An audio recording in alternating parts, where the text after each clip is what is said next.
Yes, good morning to all of you. Myself Mahesh Jagdish Pingle, lecturer Electronics Engineering, Government Polytechnic Ambad.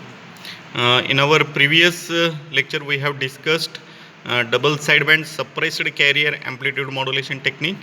Now, our today's motive of lecture is to discuss the single sideband transmission or a technique of amplitude modulation with single sideband.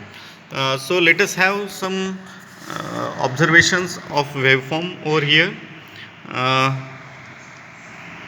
so in single sideband technique, what we are doing, in single sideband technique, we are forwarding or sending only a single sideband. So in case of both LSB and USB, rather than sending to both LSB and USB, we are sending only one sideband. So either we can send LSB or we can also send a USB. Similarly, here we are suppressing one of the sideband and we are also suppressing the carrier of the signal. So, as we observed that in our previous lecture, we found that the bandwidth of AM it is twice FM. So, very much large bandwidth it is needed for transmission of double sideband signal. So rather than sending twice FM bandwidth or utilizing twice FM bandwidth, if we send only one sideband, that is single sideband over there, and suppress another sideband and also the carrier, the bandwidth gets reduced. So in general AM technique we need twice FM as a bandwidth. So in SSB technique the bandwidth requirement it is just of FM. So to achieve such a kind of techniques and to utilize proper utilization of bandwidth, we are going for the SSB technique. One another important point is that the information in both sideband it is the similar one. So LSB and USB contain the same kind of information, same amount of information. So whatever the information available in LSB, the same amount of information is available in USB also.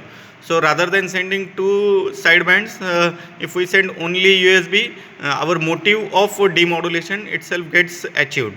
So that's why such a kind of SSB techniques we have utilized. So in SSB technique we are sending only one sideband. So here what we are observing, suppose this is the modulating signal in time domain.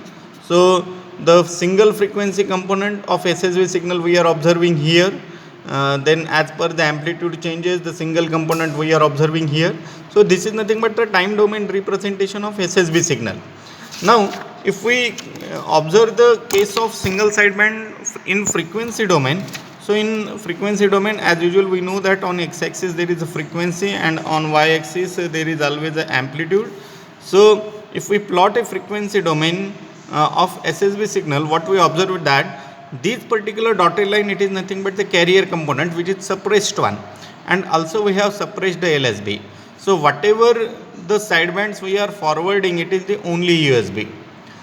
In case if we send only the LSB, then the spectrum will look like this one.